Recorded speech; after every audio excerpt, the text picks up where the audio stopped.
Bonjour à tous, c'est Mr P et aujourd'hui nous allons corriger l'exercice 1 du brevet de mathématiques 2021 concernant les statistiques, le tableur et le pourcentage. Allez, c'est parti. Cette feuille de calcul présente les températures moyennes mensuelles à Tours en 2019. Donc, dans la première ligne, nous avons les mois de l'année, janvier, février, mars, avril, mai, juin, juillet, août, septembre, octobre, novembre, décembre. Et dans la ligne 2, nous avons les températures en degrés Celsius associées à ces mois. 4,4 pour le mois de janvier, 7,8 pour février et 7,8 pour le mois de décembre. Nous allons répondre maintenant aux questions demandées. D'après le tableau ci-dessus, quelle a été la température moyenne à Tours en novembre 2019? Donc nous allons trouver le mois de novembre, qui est ici en colonne L, et nous allons lire la température en degrés Celsius qui est associée à ce mois de l'année. Et nous trouvons que c'est 8,2. Écrivons la phrase. Réponse, la température moyenne à Tours en novembre 2019 est de 8,2 degrés Celsius. Deuxième question. Déterminer l'étendue de cette série. Donc, déjà, il faut savoir que l'étendue d'une série statistique, c'est égal à la différence entre la valeur la plus élevée de la série statistique et la valeur la plus faible de cette même série. Donc ici, l'étendue va être en lien avec le critère étudié, c'est-à-dire la température. Donc l'étendue va être égale à la valeur en température la plus élevée, donc d'après les nombres que nous avons, c'est 22,6 degrés Celsius, et nous allons soustraire à la valeur la plus basse, c'est-à-dire au mois de janvier, 4,4 degrés Celsius. Hop, nous allons prendre notre calculatrice pour être sûr de nos résultats. Et donc, nous trouvons que 22,6 moins 4,4, cela fait 18,2 degrés Celsius. Ce qui veut dire qu'il y a un écart de 18,2 degrés Celsius entre la température la plus faible et la température la plus élevée. C'est un indicateur de dispersion qui est étudié en classe de 3e. Écrivons la phrase réponse. L'étendue de cette série est 18,2 degrés Celsius. Question 3. Quelle formule doit-on saisir en cellule N2 pour calculer la température moyenne annuelle? Donc, dans cette case-là, N2, que doit-on écrire si nous étions dans un tableur? Déjà, dans un tableur, ce qu'il faut se souvenir, c'est que peu importe la formule qu'on te demande, il faut toujours écrire le symbole de l'égalité. Dans un tableur, il faut toujours commencer par le symbole égal. Sinon, cela ne fonctionnera pas. En N2, nous allons écrire la formule de la moyenne. Nous allons écrire la formule suivante. Alors, 1 égale. Alors, qu'est-ce que la moyenne? Souvenons-nous. La moyenne d'une série, il faut se dire que c'est un peu comme si on était dans un monde parfait et dans un monde harmonieux et que il n'y a pas d'inégalité, que tout le monde a la même chose. C'est-à-dire on va regrouper du coup toutes les températures et on va faire un partage équitable, donc on va diviser par 12 le nombre de mois de l'année pour que chaque mois ait la même température en degrés Celsius. Donc c'est ce que nous allons écrire, mais en formule de tableur. Donc on va ouvrir une parenthèse, et donc on va écrire 4,4 plus 7,8, sauf que 4,4, il faut le géolocaliser dans le tableur. Et donc si on regarde, 4,4, il est dans la cellule B2. Donc on va écrire B2 plus le 7,8 qui est dans la cellule C2. Voilà. En fait, il faut écrire le nom des cellules dans lesquelles sont les nombres, et surtout pas les nombres. Voilà. Jusque, du coup, on va additionner toutes les valeurs jusqu'à la cellule M2. on ferme la parenthèse, voilà, là on a tout regroupé, et ensuite on va diviser par 12. Voilà, voilà une des formules. Alors, on pouvait écrire une autre formule, c'est-à-dire une formule qui va synthétiser un peu l'addition de nos cellules. Alors, au lieu d'écrire B2 plus C2 jusqu'à M2, en fait, il existe une formule dans un tableur qui s'appelle la fonction somme, et donc, il suffit d'écrire, en majuscule, c'est mieux de préférence, la première cellule, B2, jusqu'à ces deux petits points, jusqu'à la dernière cellule qu'on veut additionner, voilà, M2, on ferme la parenthèse, et on divise par 12. Voilà.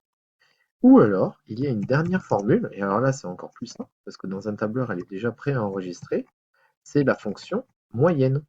Et en fait, on va écrire moyenne, ouverture de la parenthèse, la première valeur de notre série statistique, donc c'est-à-dire B2, jusqu'à la dernière valeur de notre série statistique, c'est-à-dire M2, et on va fermer la parenthèse. Et c'est tout. En fait, on n'a pas besoin de diviser par 12 parce que le tableur, grâce à cette fonction moyenne, il va automatiquement détecter qu'il y a 12 valeurs et donc il va faire la division par 12. Voilà les trois réponses qui étaient possibles. Alors, question maintenant 4. Vérifier que la température moyenne annuelle est 13,1 degrés Celsius. Bon, on va faire ce qu'on a dit, hein. On va additionner maintenant toutes nos valeurs jusqu'à 7,8. On n'oublie pas de mettre les parenthèses, hein, et on va diviser par 12. Alors, en faisant à la calculatrice, on trouve que le total des températures sur l'année vaut 107,2. On va le diviser par 12, et donc, à la calculatrice, 157,2 divisé par 12, et bien on trouve bien 13,1 degrés. 13,1. Voilà. Donc la température moyenne annuelle est de 13,1 degrés Celsius. Voilà. Et enfin, nous allons faire la question 5. Donc, question 5. La température moyenne annuelle à Tours en 2009 était de 11,9 degrés. Le pourcentage d'augmentation entre 2009 et 2019, arrondi à l'unité, est-il de 7%, 10% ou 13%? Justifie la réponse. Alors, la méthode 1 consiste tout simplement à diviser la valeur d'arrivée par la valeur de départ. Voilà. Donc, on prend la valeur d'arrivée, 13,1 degrés, voilà, et on va diviser par 11,9 degrés. Voilà. En fait, on veut savoir combien de fois il y a 11,9 dans 13,1. Alors, faisons le calcul. 13,1 divisé par 11,9. Eh bien, on trouve un résultat proche de 1,10. Voilà. Donc, ça donne 1,10. Et donc, si on le compare à 1, ce nombre, on voit bien qu'il y a un dixième, enfin 10 centièmes de plus, donc 10% d'augmentation. Voilà. Ce qui correspond à augmentation de 10%. Alors, si on n'avait pas du tout cette astuce-là, comment peut-on faire? Eh bien, on va faire la chose suivante. On considère que le 11,9 degrés Celsius, notre valeur de départ,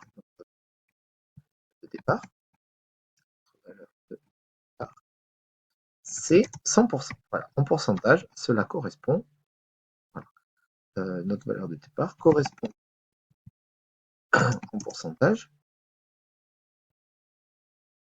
à 100%. Et là, on peut faire des calculs très simples. Par exemple, 1%, donc qui correspond à une quantité 100 fois plus petite, eh bien 1% de 11,9 degrés Celsius. Oh, du coup, on fait 11,9 divisé par 100, donc ça se fait de tête. Ça fait 0,119 degrés Celsius. Pardon. Et maintenant, on va tester les pourcentages demandés. Testons les pourcentages, proposés, c'est-à-dire le 7, le 10 et le 13. Alors, 7% de 11,9 degrés Celsius vaut donc 7 fois plus que 0,119.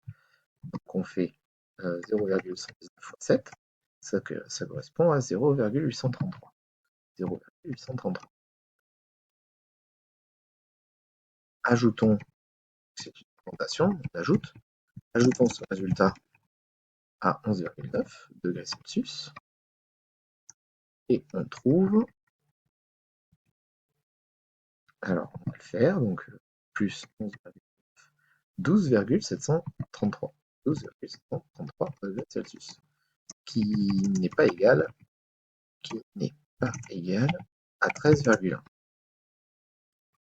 13,1 degrés Celsius. Bon, maintenant on va tester avec 10%.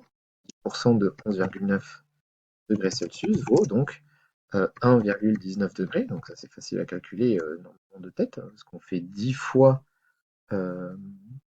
Qu'est-ce qui est 10 fois plus grand que 0,119? C'est 1,19.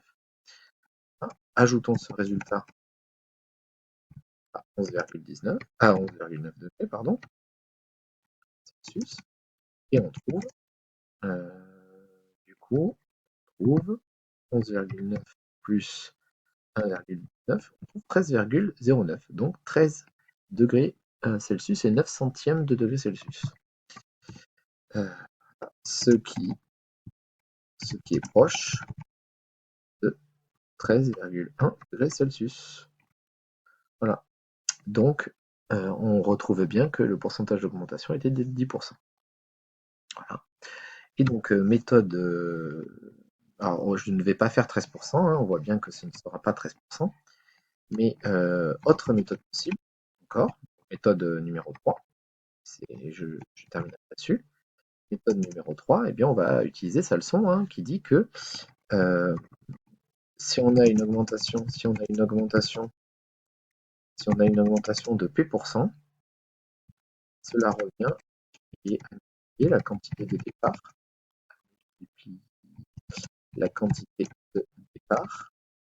par 1 plus P 100. Donc appliquons ici, notre quantité de départ c'est 11,9 degrés Celsius, fois donc 1 plus 0,10, parce que 10%, 0,10, et donc ça fait 11,9 degrés Celsius fois 1,10, et si vous faites avec la calculatrice 11,9 fois 1,10, eh bien on retrouve le fameux 13,09 degrés Celsius, qui est proche de 13,1 degrés Celsius demandé. Voilà. Conclusion. Le pourcentage d'augmentation entre 2009 et 2019, arrondi à l'unité, est de 10%. Voilà, ce qui conclut la fin de cet exercice. J'espère que cette correction a été des plus claires, que tu as appris des choses. N'hésite pas à liker cette vidéo et à t'abonner à ma chaîne pour suivre les différentes corrections d'exercices de brevet. Au revoir.